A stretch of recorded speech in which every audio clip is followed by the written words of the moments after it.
जय श्री राधे। आज हम सुनेंगे कार्तिक मास महात्म का 21वां अध्याय। लिखने लगा हूँ श्री हरि के चरणों में शीश नवाए, कार्तिक महात्म का बने ये 21वां अध्याय।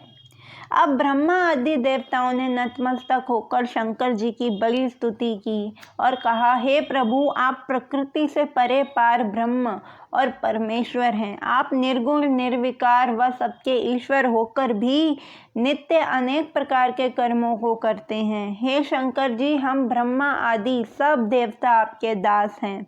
हे देवेश, हे शिव जी, आप प्रसन्न होकर हमारी रक्षा कीजिए।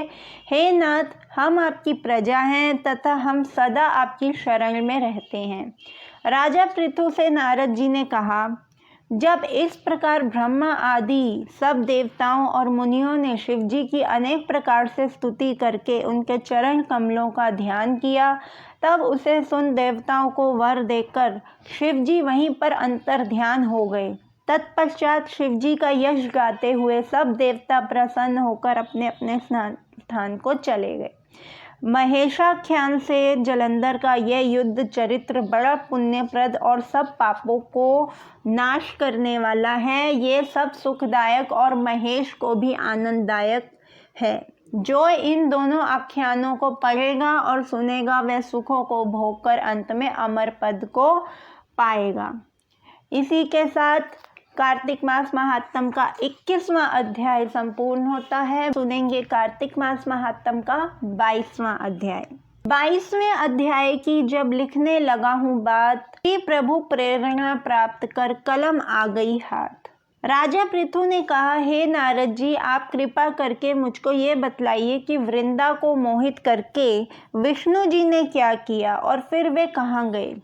जब सब देवता स्तुति करके मौन हो गए तो भगवान शंकर ने प्रसन्न होकर देवताओं से कहा, हे ब्रह्मा आदि देवताओं, जलंधर तो मेरा ही अंश था। मैंने उसे तुम्हारे लिए नहीं मारा, ये तो मेरी सांसारिक लीला थी। फिर भी आप लोग सत्य कहिए कि इससे आप सुखी हुए कि नहीं। तब ब्रह्मा आदि देवताओं के नेत्र हर्ष से खुल गए। उन्होंने शिव जी को प्रणाम करके विष्णु जी का सब वृतांत कह सुनाया, जो उन्होंने बड़े प्रयत्न से वृंदा को मोहित किया था तथा वह अग्नि में प्रवेश करके परम गति को प्राप्त हुई। देवताओं ने यह भी कहा कि तभी से वृंदा की सुंदरता पर मोहित हुए विष्णु जी उनकी चिता की राख लपेटे हुए इधर उधर घूमते हैं। अतः आप उन्हें समझाएं, क्योंकि ये चराचर प्रकृति आपके अधीन है। देवताओं से ये सब सुनकर शंकर जी ने उन्हें अपनी दुरुस्त माया समझाई और कहा कि ये सारा जगत उसी के अधीन है। उसी से मोहित विष्णु भी काम के वश में हो गए हैं। परंतु महादेवी उमा, त्रिदेवों की जननी, सबसे परे वह मूल प्रकृति परम मनोहर और वही गिरिजा भी कहलाती हैं।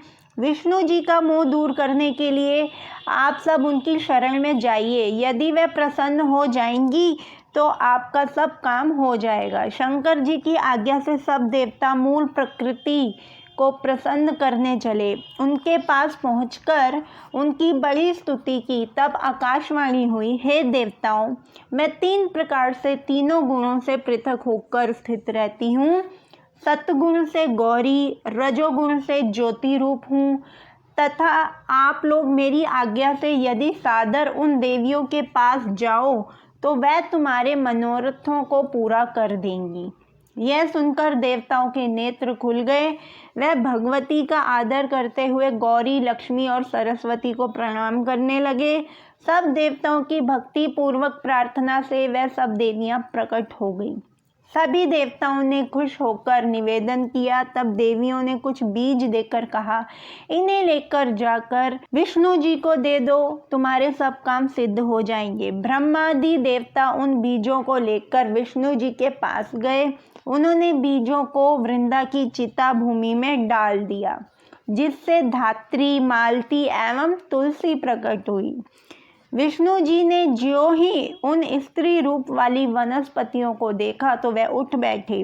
कामासक्त चित्त से मोहित हो उनसे याचना करने लगे। धात्री व तुलसी ने उनसे प्रीति की तो विष्णु सारा दुख भूलकर देवताओं से नमस्कृत हो अपने लोक को चले गए।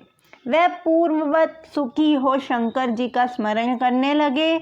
ये आख्यान शिव जी की भक्ति देने वाला है, तो इसलिए बोलो नमः पार्वती पते हर हर महादेव। बोलो लक्ष्मी नारायण भगवान की जय।